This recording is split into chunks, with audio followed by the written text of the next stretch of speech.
നമസ്കാരം. കണ്ണൂർ സെൻട്രൽ ജയിലിലെ കുത്തഴിഞ്ഞ സംവിധാനങ്ങളിലേക്ക് വിരൽ ചൂണ്ടി ഗോവിന്ദച്ചാമിയുടെ മൊഴി. കണ്ണൂർ സെൻട്രൽ ജയിലിൽ കഞ്ചാവും മദ്യവും സുലഭമാണെന്നാണ് ഗോവിന്ദച്ചാമി മൊഴി നൽകിയിരിക്കുന്നത്. ഫോൺ വിളിക്കാനും സൗകര്യമുണ്ടെന്നും ഗോവിന്ദച്ചാമി മൊഴി നൽകിയിട്ടുണ്ട്. TP വധക്കേസിലെ പ്രതികളെ അടക്കം പാർപ്പിച്ചിരിക്കുന്ന ജയിലിൽ ലഹരി എത്തുന്നുവെന്ന് നേരത്തെ തന്നെ റിപ്പോർട്ട് പുറത്തു വന്നിരുന്നു. അതേസമയം ജയിൽ ചാടാനുള്ള തയ്യാറെടുപ്പുകളെക്കുറിച്ചും ഗോവിന്ദച്ചാമി പോലീസിനോട് വിശദീകരിച്ചു. ഗോവിന്ദച്ചാമി ജയിലിൽ വെച്ചാണ് കാര്യങ്ങൾ വിശദീകരിച്ചത്. ഉദ്യോഗസ്ഥർ വിവരങ്ങൾ ചോദിച്ചറിയുകയും ചെയ്തു.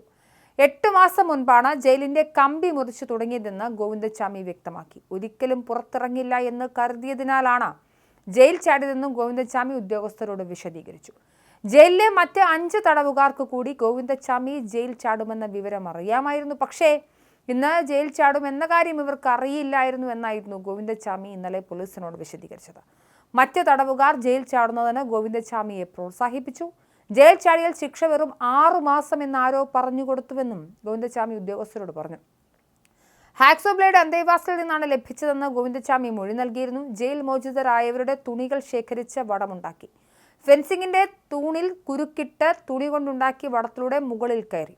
തിരിച്ചിറങ്ങാനും തുണി കൊണ്ടുണ്ടാക്കിയ വടം ഉപയോഗിച്ചതായും ഗോവിന്ദച്ചാമി മൊഴി നൽകിയിട്ടുണ്ട്. അതേസമയം ജയിൽ ചാടി ബലാത്സംഗ കേസ് പ്രതി ഗോവിന്ദച്ചാമിയെ വിയ്യൂർ ജയിലിലേക്ക് മാറ്റുന്ന സാഹചര്യമാണുള്ളത്. കണ്ണൂർ സെൻട്രൽ ജയിലിൽ നിന്നും 7:30 മണിയോടെയാണ് ജയിൽ മാറ്റിയത്. കനത്ത സുരക്ഷയിലാണ് വിയ്യൂരിൽ അതീവ സുരക്ഷാ ജയിലിലേക്ക് ഇയാളെ മാറ്റിയത്.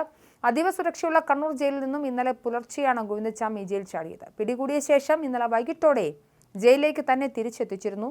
സുരക്ഷാ വീഴ്ച ഉണ്ടായ പശ്ചാത്തലത്തിൽ 4 ഉദ്യോഗസ്ഥരെ ജയിൽ വകുപ്പ് സസ്പെൻഡ് ചെയ്തിട്ടുണ്ട്.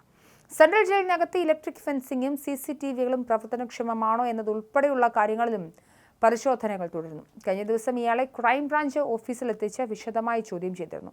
ജയിൽ ചാടിയ ശേഷം കേരളം വിടാൻ പദ്ധതിയിട്ടിരുന്നെന്നാണ് ഗോവിന്ദച്ചാമി പോലീസിന് നൽകിയ മൊഴി.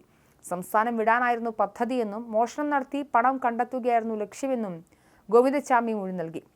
1.5 മാസത്തെ ആസൂത്രണത്തിനൊടുവിലാണ് ജയിൽ ചാടിയതെന്നും പാത്രങ്ങളും ഡ്രമ്മും ഉപയോഗിച്ചാണ് മതിലിന് മുകളിലേക്ക് കയറിയതെന്നും ഗോവിന്ദച്ചാമി പോലീസിനോട് പറഞ്ഞു. ഇന്നലെ പുലർച്ചെ 1:30യോടെ ജയിൽ ചാടിയ ഗോവിന്ദച്ചാമിയെ പുലർച്ചെ 10:00ഓടെയാണ് പോലീസ് കണ്ടെത്തിയത്. തലാപ്പിലെ ആളൊഴിഞ്ഞ പറമ്പിലെ കിണറ്റിനുള്ളിൽ നിന്നായിരുന്നു ഇയാളെ കണ്ടെത്തിയത്. കിണറ്റിൽ ഒളിഞ്ഞിരിക്കുകയായിരുന്നു ഗോവിന്ദച്ചാമി. ഗോവിന്ദച്ചാമിയുടെ ജയിൽ ചാട്ടവുമായി ബന്ധപ്പെട്ട് ജയിൽ ഉദ്യോഗസ്ഥർക്കെതിരെ നടപടിയെടുത്തിട്ടുണ്ട്. ഹെഡ് വാർഡനെയും 3 വാർഡന്മാരെയും അന്വേഷണ വിധേയമായി സസ്പെൻഡ് ചെയ്തു. ജയിൽ ഉദ്യോഗസ്ഥർക്ക് വീഴ്ചയുണ്ടായി എന്ന് ജയിൽ മേധാവി വ്യക്തമാക്കിയിട്ടുണ്ട്. ക്വാറന്റീൻ ബ്ലോക്ക് വഴി കറങ്ങി മതിലിനടുത്തെത്തിയെന്ന് ജയിലിലെ CCTV ദൃശ്യങ്ങളിൽ നിന്നും വ്യക്തമായിരുന്നു. തുടർന്ന് തുണി ഉപയോഗിച്ച് വടമുണ്ടാക്കി അത് മതിലിന് മുകളിലെ ഫെൻസിംഗിലേക്ക് എറിയുകയായിരുന്നു. ഇതുവഴി പുറത്തേക്ക് ചാടി. പുലർച്ചെ 5 മണിയോടെയാണ് ജയിൽ അധികൃതർ മതിലിൽ തൂങ്ങിക്കിടക്കുന്ന നിലയിൽ വടം കണ്ടത്. ഇതോടെ ഓരോ സെല്ലുകളായി പരിശോധിച്ചതോടെയാണ് ഗോവിന്ദച്ചാമി ചാടി വിവരം അറിഞ്ഞത്. ഗോവിന്ദച്ചാമിയാണ് ചാടിപ്പോയെന്ന് സെല്ലിനടുത്തെത്തിയപ്പോൾ മാത്രമാണ് ജയിൽ അധികൃതർ തിരിച്ചറിഞ്ഞത്. ഗോവിന്ദച്ചാമി ജയിൽ ചാടി 3 മണിക്കൂറിലധികം കഴിഞ്ഞാണ് പോലീസ് ഇക്കാര്യം തിരിച്ചറിഞ്ഞത്. തുടർന്ന് CCTV ദൃശ്യങ്ങളും പോലീസ് പരിശോധിച്ചു.